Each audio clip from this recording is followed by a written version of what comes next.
Tahun demi tahun berlalu, perang yang melibatkan Rusia dan Ukraina tak kunjung mereda, justru semakin meningkat intensitasnya. Baru-baru ini beredar sebuah rekaman di media sosial Telegram pada Kamis 25 Juli 2024 yang memperlihatkan kerja tempur resimen pasukan khusus grup AIDA 204 Ahmad.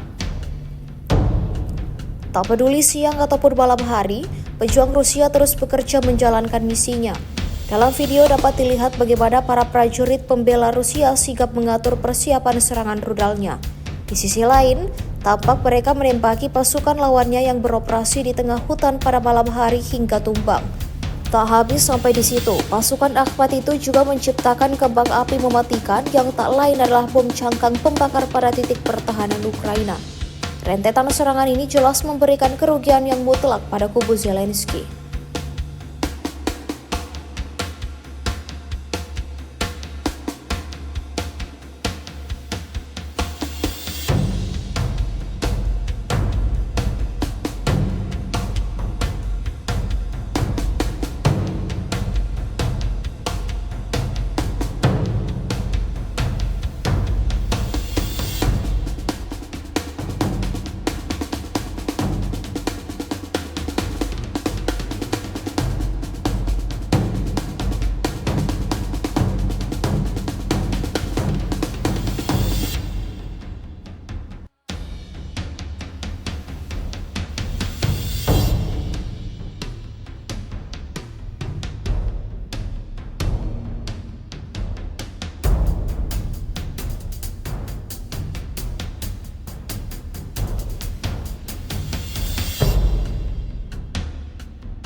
Download Tribun X sekarang, menghadirkan lokal menjadi Indonesia.